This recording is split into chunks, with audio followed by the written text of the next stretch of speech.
Hi, I'm Eric Roberts from worshiptheking.com, and today I'm going to be talking to you about worship leadership. And leadership in worship is a lot more than just leading the music. A lot of times it's about leading people and building teams. And if you can't do those things on a personal basis, like build your teams and create an atmosphere of inclusion and have help on stage, it's really hard to lead worship either all by yourself all the time or with a bunch of people that you can't get along with. So these things all sort of kind of come flying at our face as worship leaders.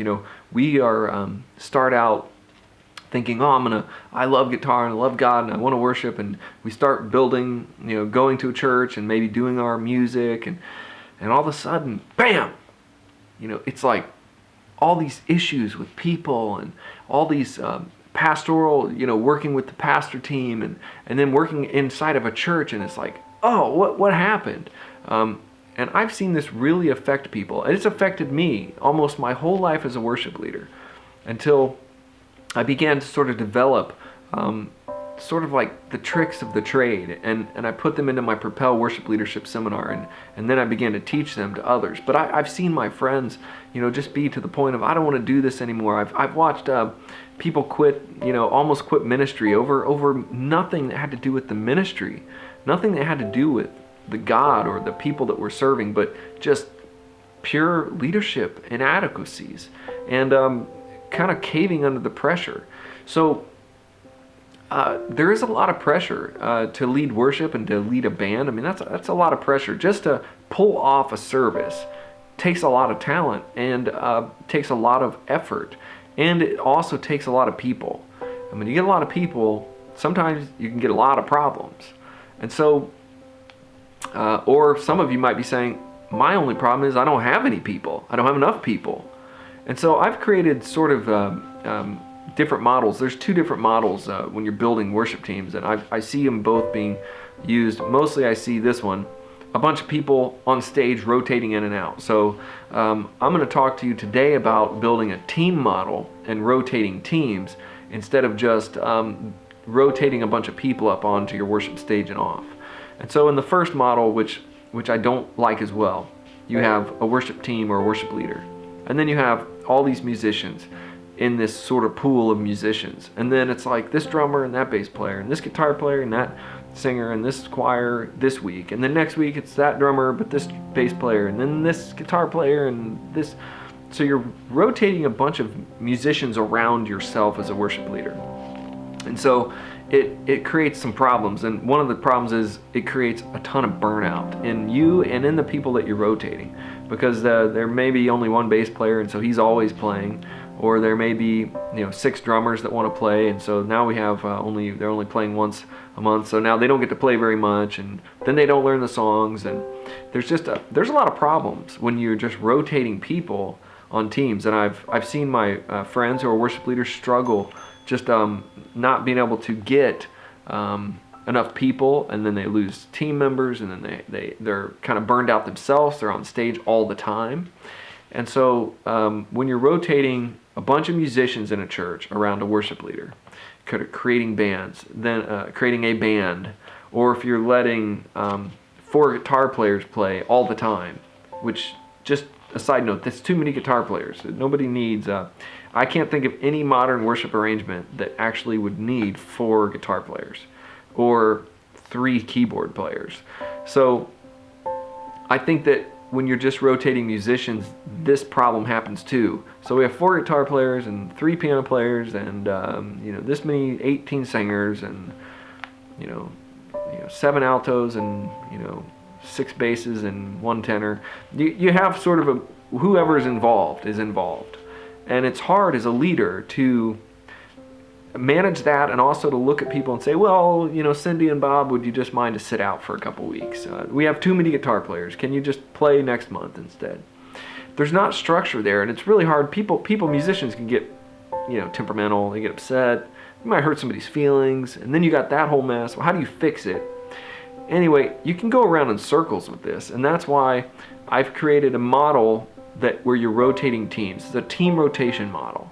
I teach it in my Propel Worship Leadership seminars in much greater detail, but I'm going to give you a really good overview of it right now. So how I do this is, and a few things that is good about this is, number one, it's going to end your stress. It's going to end your burnout. It's going to build your teams. It's going to give you multiple teams, and it's going to kind of skill batch your musicians together. In other words, if you have some musicians who are really, really hot players, they may be on red team. And then you might have some players who are just beginning. They might be the blue team. And so you're actually not going to be putting a really great, amazing drummer with a beginning bass player and beginning guitarist. It creates a lot of frustration for us musicians when that happens. And it never really allows you to grow in the way that it would be a team growing. You hopefully you're growing always and your musicians are getting better, but a lot of times they might just be stagnant, okay? So I skill batch into colored teams: red, blue, green, orange. I take who I have and I introduce this to my team as we're growing. We're going to be growing, we're going to change things, we're going to, some of you guys are getting really tired, I want to help burnout. You introduce this to your team in a non-threatening way, and then you skill batch your players into teams. So I would take my red team as my A team, but never call them your A team. Never call them number one, team number two, team number three. Do not do that, because then you've created a hierarchy. If there's a hierarchy that's created, let it be in their minds. They'll know. Some of them will know, yeah, I'm on the team, we're just still kind of learning, but that team is really good. I mean, some of them are going to know, but don't do it for them. Don't say, A team, B team, hey, you guys are down there on the crappy team. Don't do that. So what you do is you start out by red team. I would pick the players that I want to play with the most. And as a worship leader, this is like a leadership training, I want to play with certain people more than others. And so I would just know that, and I would sort of start to put them on a red team. Then I would take my secondary players, my ones that may be a little harder to play with or still learning, put them on a blue team. I batch their skill levels into three teams maybe, or two, depending on how many you have. But the goal is to have 2, 3, even 4 color teams rotating. So let's talk about how it would start. You would say, hey guys, we're going to do this. Red team's going to be playing 3 weeks. And on the 4th week, I'm going to have the blue team. That gives the red team a break. That will end your burnout. And then you kind of do that, 3 on red, 1 on blue. I've seen churches do 4 reds, 4 blue, 4 red, 4 blue, on 4, off 4. That works really good too, because people get to sit in the pew, they get to sit with their family. And about that, I've done this before where people will say, I like to play every week. I don't want to rotate. I'm the bass player. I'll play every week. Or I've played every week for 5 years. Why would I want to go and not play again? And you just kind of let them know, this is for the team, this is for us. Maybe that player will come to the blue team practices and help that blue bass player out. Pretty soon he's going to be like, hey, this happens. Pretty soon he's going to say, hey, I love this week off. I sat with my wife, I went out to eat, I didn't have to get up early. All of a sudden they're like, wow, this is nice. This model also, it does something to your team. It changes from right to privilege. They start to see, I'm a part of a team, I'm a part of a bigger picture. I'm not the bass player, I'm not the bass player. I'm a bass player. I'm not the guitarist, I'm not the electric guitarist. I'm an electric guitarist in this worship team or teams. The other thing it does, it opens up doors, because now you may have a blue team that has no electric guitarist, and that's okay, because you're going to be promoting to your congregation. We're growing, we're building, and now all of a sudden somebody comes up and says, well, I play electric guitar, so I'd like to get involved. I found some phenomenal players this way. Before their team rotating going on, people just thought, well, they've already got everybody they need. There's no place for me. I've seen people come out of the congregation who are just phenomenal players. And I think like, wow, where did you come from? So you got to really believe there are people out there with talent ready to go, and this is going to actually help your whole program. So team building or team batching and skill batching and doing the color rotation, it does so many good things for you. And at the very end, here's what it does. You'll never have to face burnout, because in one of these teams, you can be raising up a new worship leader.